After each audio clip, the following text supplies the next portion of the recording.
Hello, my name is Eva and I run the account Notation is Great on Twitter.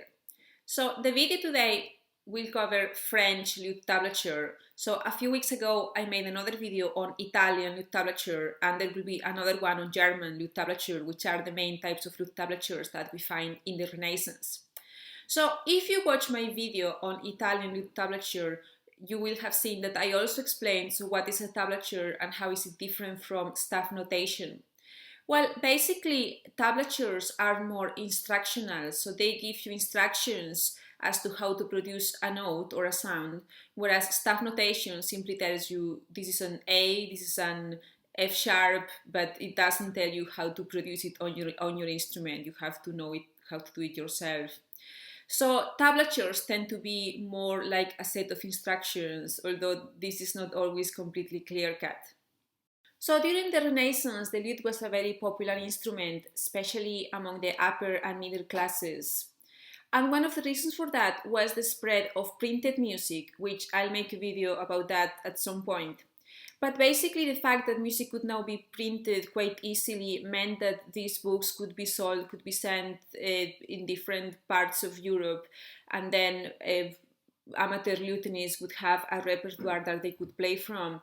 So we have a quite substantial number of printed collections for the lute, and these typically tend to include arrangements of other music by other famous composers from the period arranged for lute so that these amateur lutenists could play it.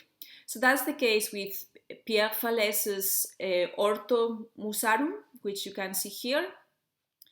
And let's have a look at one of the pieces here. So what can we see here? Well, you'll see that we have a sort of 5-line staff, but if you remember from my Italian lute tablature video, I said that the staff here is not really a staff, it represents the strings of the lute. Now, Renaissance lutes had 6 strings, so why does this tablature have only 5 lines?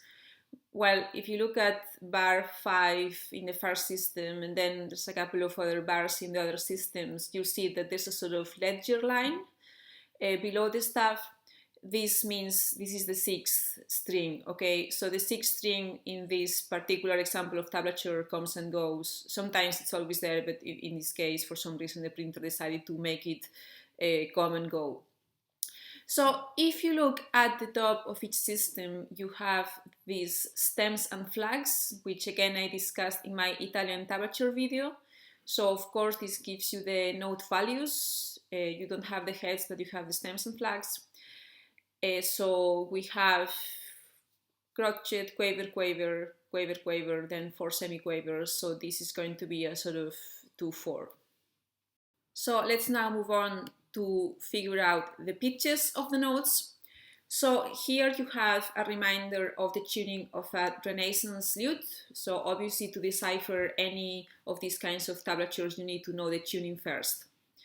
And these are the first 3 bars of the piece, and I've written next to each of the strings the tuning so that you have a bit of help.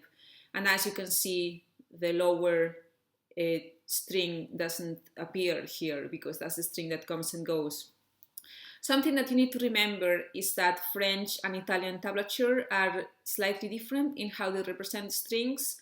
So in French tablature, the highest string is at the top of the other strings, whereas in Italian tablature is the opposite, okay? So the upper line in the tablature is actually the lower string, which is counterintuitive. So the French tablature is closer to staff notation in that respect.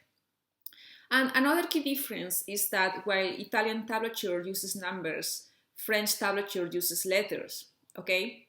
So each letter represents a fret, so you know which fret to touch. And each fret is a semitone, okay? And the letter A means an open string. So for example, if you look at the first bar, the last note is an A on the second line, so that would be the D as an open string. If we look at the first couple of notes, we've got a D in the third string, so A would be the open string, B would be 1 semitone, C is a tone, D is a tone and a half.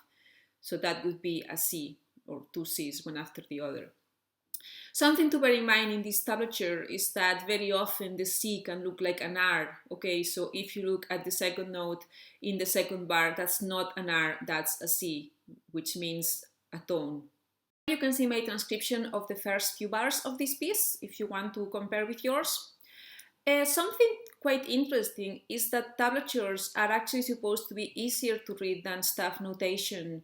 Okay, so the reason why they were used so widely in this type of music, which was to a great extent written for amateurs, is because they thought that for amateurs it was easier to just follow some instructions, just know which fret to touch, rather than learning, which note is which, and then figuring out how to produce that on the instrument.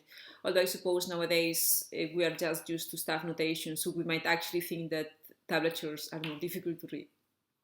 As with Italian lute tablature, French lute tablature was not only used in France, or not just only for the lute. So here's an example from England. So this is from John Placeford, Music Delight on the cittern. So the cittern was another type of plucked string instrument, very popular in England. And you have the tuning here. Okay, so that's what you need to know in order to make sense of any tablature of this type. So you have one passage from Playford's book here, and as you can see, if we try to just make out the first chord just as a test, so the second, third and fourth strings are played open, and then the upper string has a D on it, so we said earlier that's a tone and a half, so the open string is E, so if we press 3 frets, that's a G. So really that first chord is a G major chord. With this you should be able to read any French or French type tablature. Of course, you still need to know the tuning of the instrument. I hope you've learned something from this video, and if you have, I would like to invite you to consider making a donation to one or more of the charities currently supporting musicians affected for the COVID-19 crisis. And you have a couple of links here. Other than that, I hope you enjoyed this video. Goodbye.